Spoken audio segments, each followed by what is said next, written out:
सनी जी, एक न्यूज 24 के phone friend में आपका बहुत बहुत स्वागत है। हाँ, धन्यवाद धन्यवाद सर। देखिए, लगातार जो है विधानसभा का सत्र चला, आपने जो है घेराव भी किया, वहां पे कई छात्रों के साथ जो है पुलिस की मुठभेड़ भी हुई, लेकिन फिर भी अभी तक आपकी मांग दबी हुई है।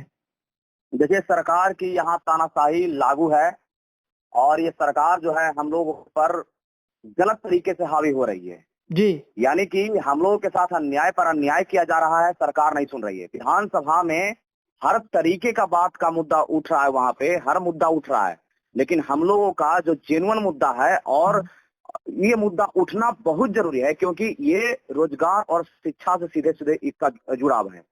ये मुद्दा विधानसभा में क्यों नहीं उठ रहा है, इसके लेकर के हम अभ्यर्थी विधानसभा में लेकिन गए सनी जी, थे। एक बात समझिए कि आप जिनसे मुलाकात किए थे, तेज प्रतापपुर में मंत्री रह चुके हैं, विधायक भी हैं, तो क्या उन्होंने आपकी बातों को उठाने का प्रयास किया? देखिए, बिल्कुल वो मंत्री रह चुके हैं, विधायक भी रह चुके हैं। और देखिए, हम सबसे पहले बताते हैं, हम कोई राजनीति से जुड़ाव नहीं है हमारा।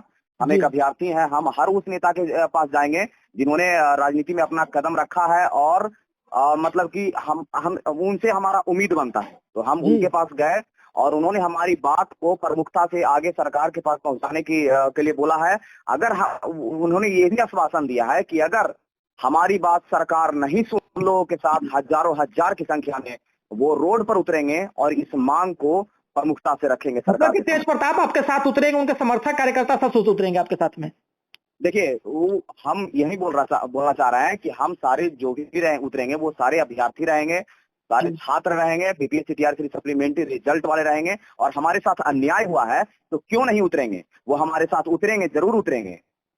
देखिए, सवाल ये भी है कि बिहार विधानसभा का जब सत्र चला तो किसी ने भी, पक्ष या विपक्ष, किसी ने भी टीआरई 3 का जिक्र नहीं किया वहां पर। नहीं, किसी ने भी टीआरई 3 का नहीं जिक्र किया है। ये अफसोस की बात है कि विधानसभा में इतना मुद्दा पर बात हुआ है, लेकिन हमारा सप्लीमेंट्री रिजल्ट का बात नहीं हो पाया। और आज तो संभवतः जो है आज आखिरी दिन है, बिहार विधानसभा का सत्र भी नहीं चल पा रहा है, तो लगभग आपकी मांग तो दब ही चुकी है। मांग, हाँ, विधानसभा में नहीं उठा है, दब चुकी है। देखिए, सरकार की तानाशाही के कारण हम लोग लाचार हैं, लेकिन हम लोग अभ्यर्थी बैठने वाले नहीं है। इसका मुंहतोड़ जवाब इलेक्शन में दिया जाएगा, हर हाल में दिया जाएगा। हम लोग का जो अधिकार है, एक वोट का अधिकार, उसको हम लोग बखूबी से निभाएंगे और अच्छे तरीके से निभाएंगे।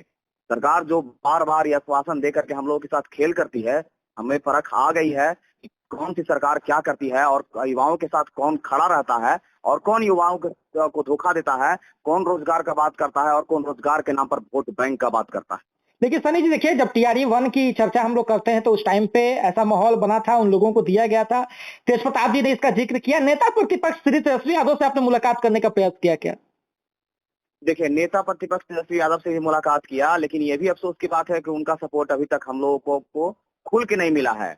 मिलना चाहिए था, उनका सपोर्ट हम लोगों को नहीं मिल पाया है। हम लोग उनको उनके आवास पर भी कल गए थे। कल हमारा आंदोलन हुआ था, तो उसके बाद हम लोग पर लाठीचार्ज वगैरह हुआ था। हम लोग बहुत पीड़ित अभ्यर्थी थे, गए थे, लेकिन पता नहीं, शायद वो आवास पर नहीं थे, लेकिन किसी भी तरीके से उनसे मुलाकात नहीं हो पाया।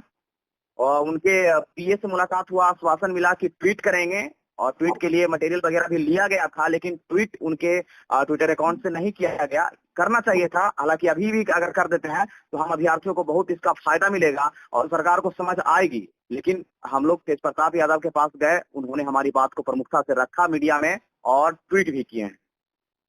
लेकिन अब आगे आप लोगों का कदम क्या होगा, क्योंकि अब तो लग रहा है कि जैसे कि सरकार बिल्कुल अडिग हो गई है कि नहीं तो नहीं देंगे। देखिए, सरकार अडिग है, लेकिन हम लोग भी अडिग हैं। हम लोग अन्याय जो सरकार कर रही है ना, ये इस अन्याय को हम लोग बर्दाश्त नहीं करेंगे और हम लोग बैठेंगे नहीं। हम लोग न्याय की मांग करेंगे, हर हाल में मांग करेंगे, शांति तरीके से हम लोग मांग जारी रखेंगे। और इलेक्शन तक अगर ये बात नहीं पूरा होता है, हम लोग का सप्लीमेंट्री नहीं आता है, तो इलेक्शन में इसका ठोस जवाब दिया जाएगा। हम तो यही चाहते हैं। ठीक है, माननीय मुख्यमंत्री नीतीश कुमार जी, आप रोजगार सरकार के नाम से जाने जाते हैं, आपने सच में वैकेंसी लाया है, आप विकास किए हैं, लेकिन हम युवा के साथ आप क्या कर रहे हैं, ये जमीनी स्तर पे दिख रहा है। हम लोगों को आप खून की आंसू रुला रहे हैं। देखिए, कई तरह के सनी जी, आपने कई तरह के शिक्षकों से भी मुलाकात की, कौन कौन आपके समर्थन में आए? देखिए, शिक्षक में अगर कहा जाए तो मैक्सिमम शिक्षक हमारे समर्थन में है, कुछ को अगर छोड़ दिया जाए तो लगभग हम किसी का नाम नहीं लेना चाहेंगे, लेकिन कुछ जो समर्थन दिए हैं उनका नाम जैसे अंकेश सर है और नवीन सर है, रहमान सर है, ये सब हमारे समर्थन में खुल करके आए हैं। और खान सर की भी चर्चा हुई थी।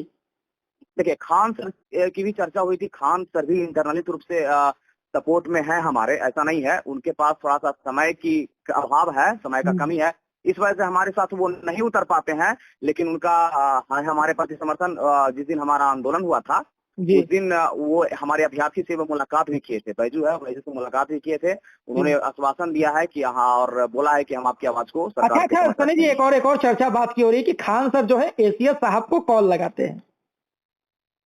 किनको कॉल लगाते हैं? एसीएस साहब को। आवाज आपकी कट रही है। एसीएस साहब को, एसीएस से सिद्धार्थ साहब को खान सर जो है कॉल लगाते हैं और बात करने का प्रयास करते हैं। नहीं, देखिए ये एसीएस सर को कॉल लगाते हैं, ये इन्फॉर्मेशन कहाँ से मिला आपको? ये तो हमको जानकारी नहीं, बस उन्होंने आश्वासन दिया है कि आपका बात हम सरकार के समक्ष रखेंगे और हम इसको हम पब्लिकली तौर पे भी हम अपने चैनल वगैरह पे हम बात रखेंगे। काहे कि देखिए अभ्यर्थी का वो गुरु है, हम लोग का वो गुरु है और ये मांग रखना उनका हम जायज है और हम लोग का अधिकार है कि उनसे हम अपना मतलब कि मांग रखने के लिए रिक्वेस्ट करें सरकार के समक्ष। और उनका चर्चित चेहरा है तो हम चाहेंगे कि वो सरकार के समक्ष अपनी बात को रखेंगे। और जहां तक होता है कि वो हेल्प किए हैं जी, और जहां तक एसीएस से बात करने की बात है तो ये हमको अभी तक इन्फॉर्मेशन नहीं, आपको मिला है, पता नहीं कहाँ से मिला है आपको। ठीक है, चलिए बहुत बहुत धन्यवाद।